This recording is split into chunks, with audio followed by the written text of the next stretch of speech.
ഇന്നൊരാൾ ഒരു സംശയം ചോദിച്ചതാണ്. GPU, TGP കുറവുള്ള ലാപ്ടോപ്പ് പ്രൈസ് കുറവാണ്. Opinion in buying, any difference in performance? ശരിയാണ്, TGP കുറവുള്ള ലാപ്ടോപ്പുകളാണ് നമ്മളിപ്പോൾ ഓൺലൈനിൽ ഏറ്റവും കൂടുതൽ കാണുന്നത്. 65 വാട്ട്സ്, 75 വാട്ട്സ് TGP-കളാണ് കൂടുതലും. കാരണം പ്രൈസ് കട്ട് ഡൗൺ ചെയ്യാൻ വേണ്ടിയിട്ട് TGP-യിൽ കാര്യമായിട്ടുള്ള കുറവ് ഓരോ കമ്പനികളും വരുത്തുന്നുണ്ട്.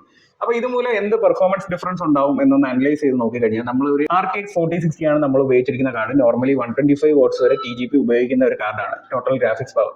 അപ്പോൾ നമ്മൾ 100% പവറിൽ ഇതിന്റെ ഒരു 3D സ്കോർ ചെക്ക് ചെയ്ത് നോക്കുമ്പോൾ ഓൾമോസ്റ്റ് 10,000-ന് മേളിൽ സ്കോർ കിട്ടും. FPS സെക്കൻഡ് ഗ്രാഫിക്സ് ടെസ്റ്റിൽ നമുക്കൊരു 7981 FPS വരെ കിട്ടുകയും ചെയ്യും. ഇനിയിപ്പോൾ നമ്മൾ നേരെ അതിന്റെ പവർ ലിമിറ്റ് കുറയ്ക്കുന്നു, 75% വയ്ക്കുന്നു.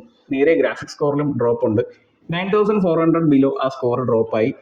FPS ഉണ്ടാകുന്ന വ്യത്യാസം വളരെ വലുതാണ്. 60 ബിലോ ഒക്കെയാണ് FPS സെക്കൻഡ് ഗ്രാഫിക് ടെസ്റ്റിൽ കിട്ടുന്നത്. അപ്പോൾ കമ്പനികൾ എന്തുകൊണ്ട് TGP കുറയ്ക്കുന്നതെന്ന് ചോദിച്ചു കഴിഞ്ഞാൽ അവർക്കുണ്ടാകുന്ന ബെനിഫിറ്റ് വലുതാണ്. അവർക്ക് കുറഞ്ഞ പവർ സപ്ലൈ ഉപയോഗിച്ചാൽ മതി, കുറഞ്ഞ തെർമൽ മൊഡ്യൂൾസ് ഉപയോഗിച്ചാൽ മതി, ഹീറ്റ് ഡിസിപ്പേഷൻ കുറയും. അപ്പോൾ കമ്പനികൾക്ക് ഉണ്ടാകുന്ന ബെനിഫിറ്റ് വലുതാണ്, യൂസറിന് ഉണ്ടാകുന്ന പെർഫോമൻസ് ലോസ് വലുതാണ്. ഇതാണ് TGP കുറയ്ക്കുമ്പോൾ ബേസിക്കലി ലാപ്ടോപ്പിൽ സംഭവിക്കുന്ന ഒരു വലിയ കാര്യം. ഈ ഒരു TGP കുറവ് വീഡിയോ എഡിറ്റിംഗ് പോലുള്ള ആപ്ലിക്കേഷൻസിനെ കാര്യമായി ബാധിക്കും. ലേറ്റസ്റ്റ് ഗെയിംസിൽ ഈ ഒരു TGP കുറവ് ബാധിക്കാതിരിക്കുന്നതിന് മെയിൻ കാര്യം എന്ന് പറയുന്നത് ഫ്രെയിം ജനറേഷൻ യൂസ് ചെയ്യുന്നുണ്ട് എന്നുള്ളതാണ്.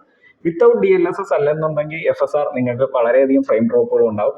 അപ്പോൾ ഒരു വീഡിയോ എഡിറ്റർ അങ്ങനെയൊക്കെയുള്ള ആവശ്യങ്ങളൊക്കെ ആണെന്നുണ്ടെങ്കിൽ ഉറപ്പായിട്ടും TGP കൂടിയ കാർഡ് തന്നെ എടുക്കുക.